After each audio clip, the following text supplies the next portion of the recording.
మిత్రవిందాపురి అనే గ్రామంలో 4వ వీధిలో ఒక 26 సంవత్సరాల అమ్మాయి ఉండేదంట. ఏమైందో తెలియదు కానీ ఒకరోజు ఆ అమ్మాయి నిద్రపోతుండగానే చనిపోయిందంట. కొన్ని సంవత్సరాల తర్వాత ఆ గ్రామం చివర్లో ఒక మర్రి చెట్టు మీద రాత్రి సమయంలో అరుపులు ఏడుపులు వినిపించాయంట.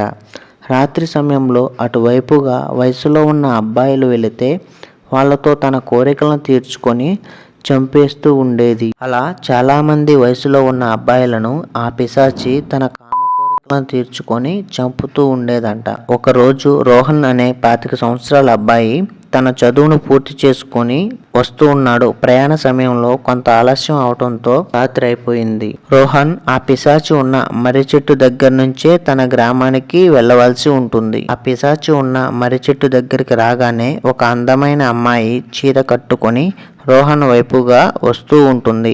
అయినా రోహన్ ఆ పిశాచిని పట్టించుకోకుండా నడుచుకుంటూ వెళ్తూ ఉంటాడు. అయినా మరొకసారి ఆ పిశాచి అలాగానే రోహన్ ఎదురుగా వస్తూ ఉంటుంది. రోహన్ ఆ పిశాచిని గమనించి పక్కకు తప్పుకొని వెళ్తూ ఉంటాడు. అయినా కానీ మరొకసారి వస్తూ ఉంటుంది. ఇంకా రోహన్కి ఏం చేయాలో తెలియక, ఎవరు నువ్వు, ఎందుకు ఇలా తిరుగుతున్నావు అని ఆ పిశాచిని అడుగుతాడు. ఆ పిశాచి నా కోరికను నువ్వు తీరుస్తావా అని అడిగింది. వెంటనే రోహన్ ఏమిటా కోరిక అని ఆ పిశాచిని ప్రశ్నించాడు. వెంటనే ఆ పిశాచి, నేను ఎంతోమంది పురుషులతో నా కోరికను తీర్చుకోవాలని ప్రయత్నించినా నా కోరికలు తీరటం లేదని ఆ పిశాచి రోహన్తో అంది. వెంటనే కొంతసేపు రోహన్ సైలెంట్గా ఉండి తన తెలివితేటలతో ఆ పిశాచితో ఇలా అన్నాడు. నువ్వు నీకు కోరిక కలిగినప్పుడు నువ్వు తీర్చుకోవాలని ప్రయత్నిస్తున్నావు తప్ప ఎదుటివారి ఇష్టంతో, అదేవిధంగా వాళ్ళ యొక్క ఇబ్బంది గురించి నువ్వు అసలు ఆలోచించటం లేదు. నీకు నచ్చినట్లు నీ కోరికను తీర్చుకొని వాళ్ళను చంపేస్తున్నావు. అందుకనే నీ కోరికలో తీరటం లేదు అని రోహన్ అన్నాడు. వెంటనే ఆ పిశాచి, అయితే నువ్వు నాతో ఇష్టంతో చేసి నా కోరికను తీర్చు అని అంది. వెంటనే రోహన్, ఇలా మనం ఎప్పుడు పడితే అప్పుడు తీర్చుకునేది కాదు కోరిక అనేది. దానికి ఒక సమయం సందర్భం ఉంటుంది. దాని ప్రకారం మనం పాటిస్తేనే మన కోరిక అనేది తీరుతుంది. మరి ఎలా తీరుతుంది అని ఆ పిశాచి రోహన్తో అంది. వెంటనే రోహన్, ఇవాళ మంచి రోజు కాదు, ఎల్లుండు నేను ఇదే టయానికి వస్తాను, అప్పుడు నీ కోరికను నేను తీరుస్తాను అని ఆ పిశాచితో అన్నాడు.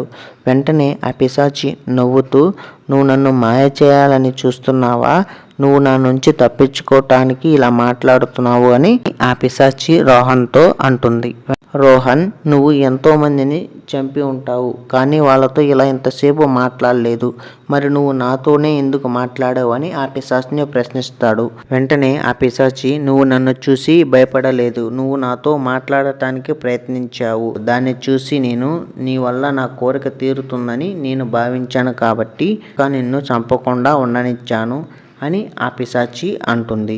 వెంటనే రోహన్, అయితే నేను చెప్పినట్లు నన్ను పోనివ్వు, నేను ఎల్లుండి వచ్చి నీ కోరికను తీరుస్తాను అని ఆ పిశాచితో అంటాడు.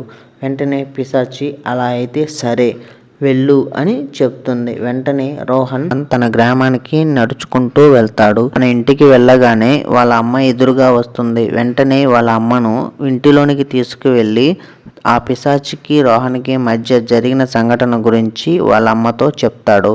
వెంటనే వాళ్ళమ్మ ఇలా చెప్తుంది, నువ్వు ఇలా చెయ్యి, ఆ పిశాచి నుంచి నువ్వు తప్పించుకుంటావని చెప్తుంది. మీకు నెక్స్ట్ ఏం జరిగిందో తెలియాలంటే ఈ వీడియోని లైక్ చేసి అదేవిధంగా మన ఛానల్ కూడా సబ్స్క్రైబ్ చేసుకోండి.